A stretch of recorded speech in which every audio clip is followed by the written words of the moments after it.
Today on the Tech Bytes podcast, we talk about the risks that IoT and OT devices can present and how to mitigate those risks. IoT and OT can be tricky because these devices need network access, but you often can't put endpoint security agents on them. And depending on your industry vertical, these IoT or OT devices may be mission critical. And I'm thinking here about medical equipment or sensors in industrial manufacturing. Our sponsor to discuss IoT and OT security is Palo Alto Networks, and our guests are Kalyan Siddam, Director of Product Management, and Shravanthi Reddy, Senior Product Marketing Manager. Kalyan, welcome, and Shravanthi, welcome to the podcast. What are some of the common characteristics of IoT and OT devices that make them, say, a separate category from laptops and smartphones? Yeah, some of the things that we talk about IoT devices, right? Let's first of all clarify what are the IoT, OT devices in the scope of our discussion today. There are many names out in the market in terms of IoT devices, OT, medical IoT, industrial control devices, and so on, right? Typically, these devices are everywhere, at your home, on the road as you're driving to work, or in your office buildings, classrooms, hospitals, critical infrastructure, water treatments, and so on. From our point of view, these devices are purpose-built devices, right? They are designed to provide a specific function. And traditionally, these devices are built for optimal performance to deliver for whatever function that they have been decided.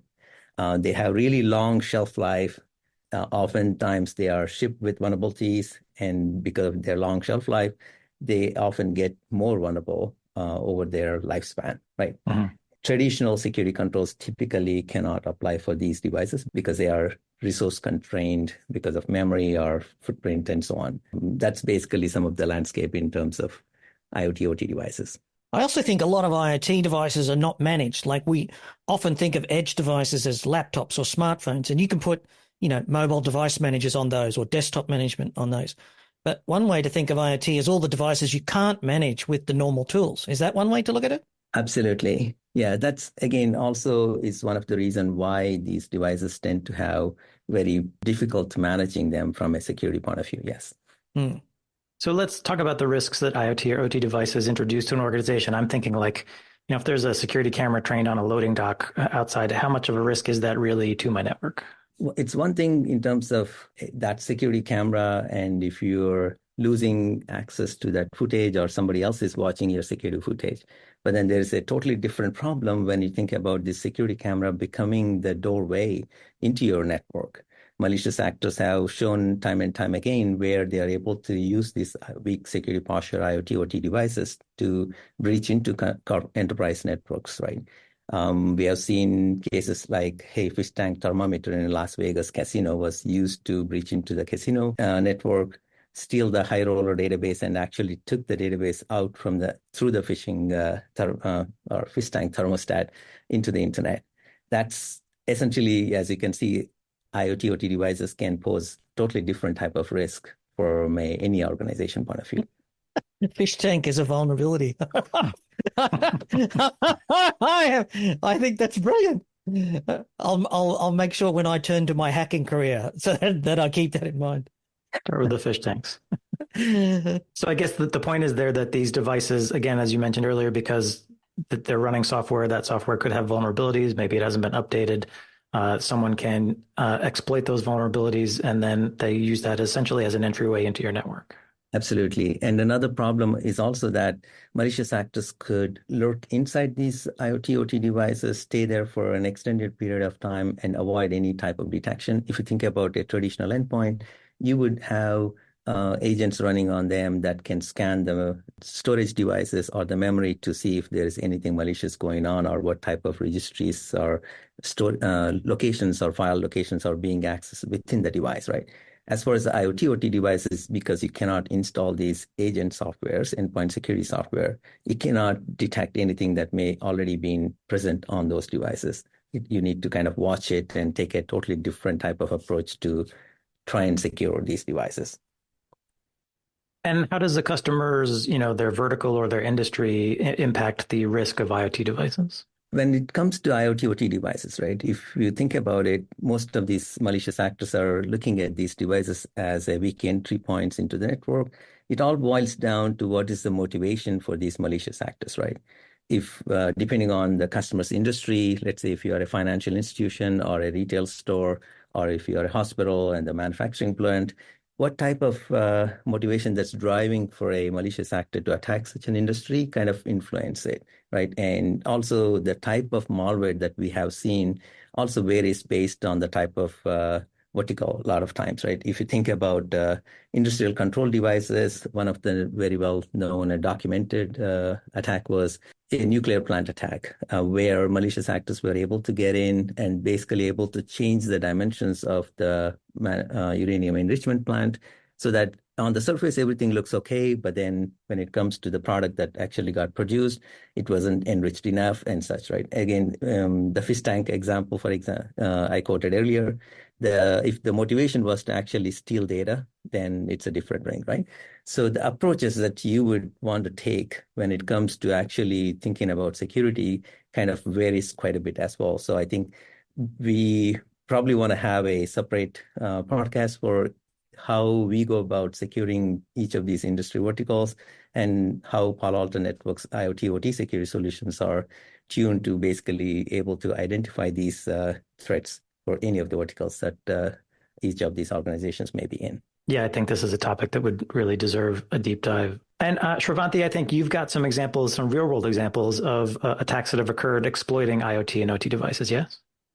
Yes, Drew. So recently, a coffee shop in North Carolina encountered a breach in its payment system when a hacker exploited the shop's smart thermostat, like using it as a point of entry, as we just talked about Kalyan, what Kalyan mentioned about fish tank.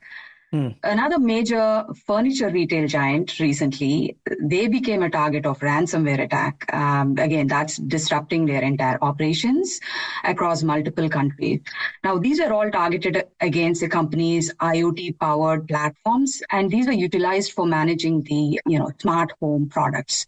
When we talk about breaches and we talk about disclosure after, we don't often hear people point at IoT as a vulnerability. And what you're saying here is that two major cases of, breaches were through IoT. Is this just more common than we hear about? Well, as Kalyan mentioned, right, it doesn't matter what vertical, what industry we are talking about, retail, government, state, local agencies, banking, healthcare, they all use IoT devices, right? And these are unmanaged IoT devices. So these hackers have easy access to these devices which are connected to Wi-Fi or local networks, and that become an easy point of entry.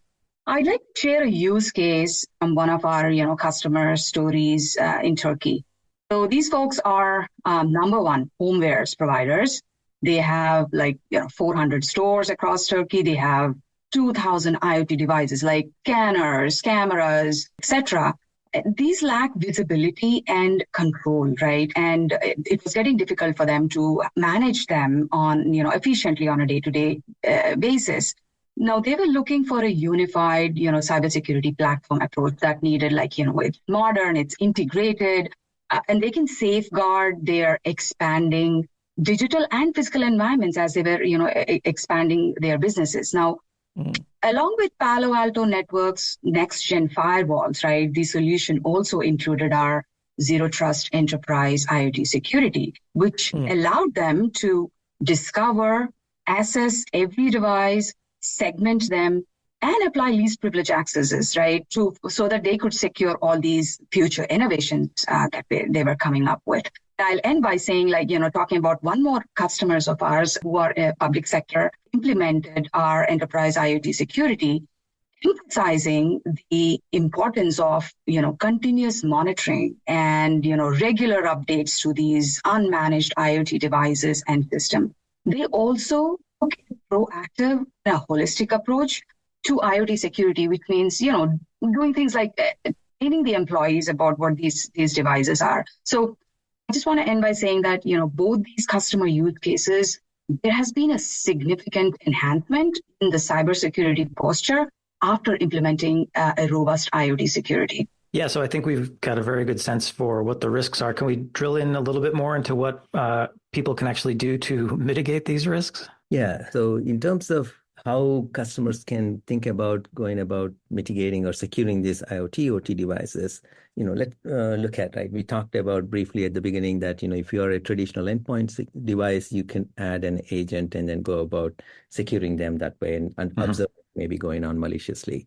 So it all begins with understanding, what is this device? If you think about, again, a traditional endpoint, you would know, okay, this is a company laptop, and who is the user that has logged into the device? And you are able to kind of take that understanding of the device and then understand who is the user, and then make a decision on what type of applications, what type of networks on your enterprise you have access to, right?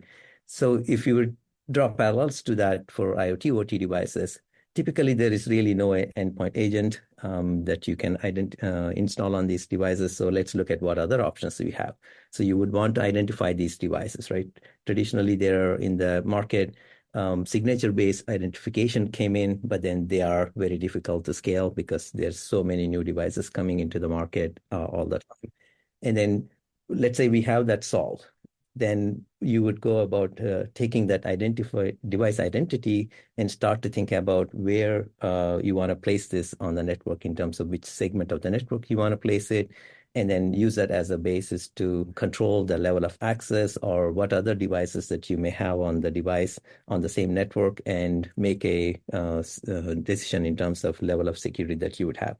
So in summary, basically, device identification, segmenting these devices on the network with maybe a similar type of devices, say all the similar cameras are, as well as deciding what type of applications are where on the network they would be allowed to communicate with, right?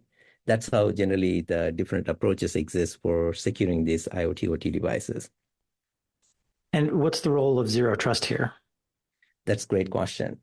So I would say zero trust has become the next leap forward in order to actually truly be able to secure these IoT, OT devices.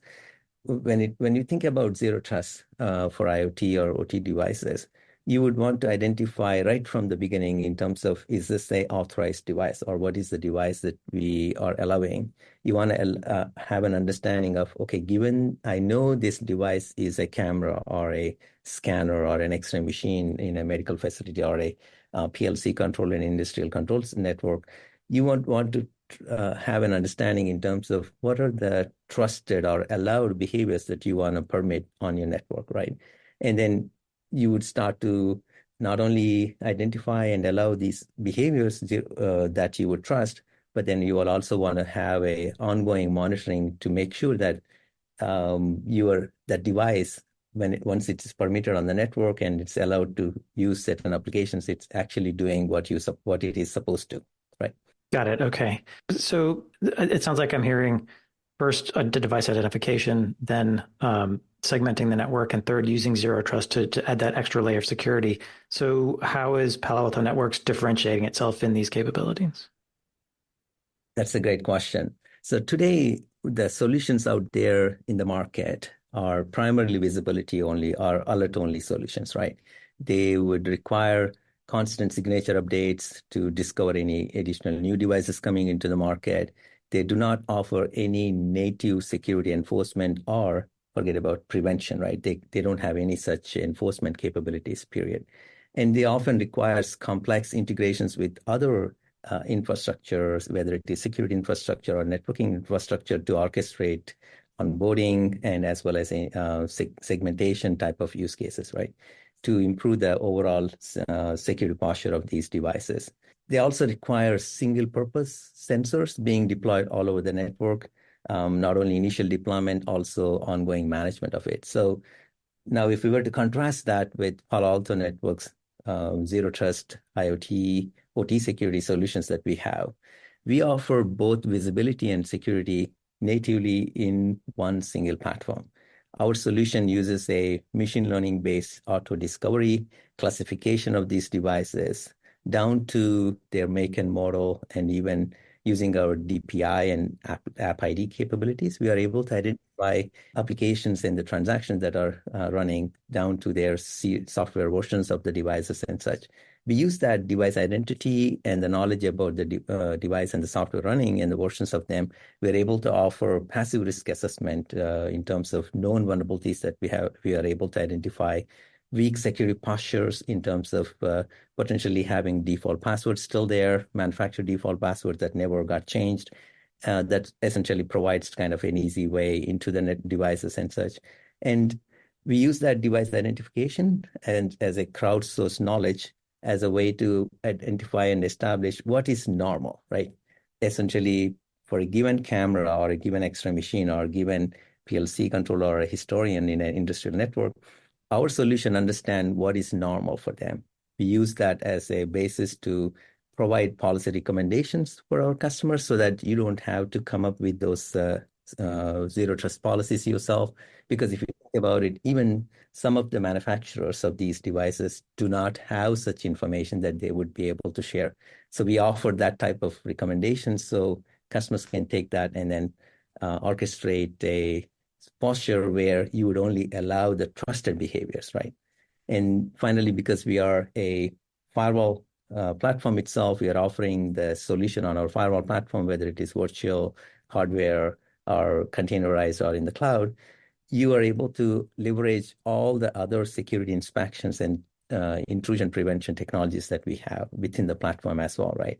If you imagine all these devices that are either shipped with known vulnerabilities or got more vulnerable over a period of time, having this type of native security inspection and threat prevention can actually give our customers a lot more benefit in terms of prioritizing the vulnerabilities and getting to patching them at a certain period of time based on their business process and priorities, and as well as sometimes even extending the lifespan of these devices, which sometimes can cost hundreds of thousands of dollars to actually purchase or do any maintenance on them, right? So it essentially offers multi-pronged approach in terms of device identification, risk assessment, providing a way of segmentation and zero trust policies, intrusion prevention or preventing any threats that could be exploited on the vulnerabilities.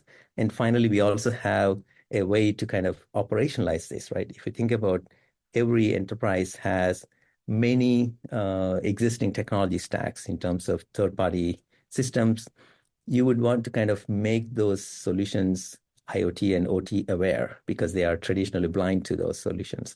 We would be able to take the device identity and then help you automate your workflows and streamline the operations as well. Okay, well, that does bring us to the end of our time. If people are interested in learning more about how to mitigate the risks of IoT and OT, do you have any suggestions for them? Sure. So we have an upcoming workshop, hands-on workshop that's on schedule for February 15th. Folks can join and learn more about the IoT security features that Kalyan just talked about, and get your hands on the product for about 45 minutes to 1 hour. Okay, great. Yeah, our audience does like to get their hands on things, so that's great. We'll have the link to that in the show notes that accompany this podcast. Well, thank you to our guests from Palo Alto Networks, and thanks to Palo Alto Networks for sponsoring us. And as always, thank you, the listener, for being with us. If you like this episode, you can find it and many more fine free technical podcasts and our community blog. It's all at packetpushers.net. You can hear us on Spotify, rate us on Apple Podcasts, and connect with us on LinkedIn. And last but not least, remember that too much networking would never be enough.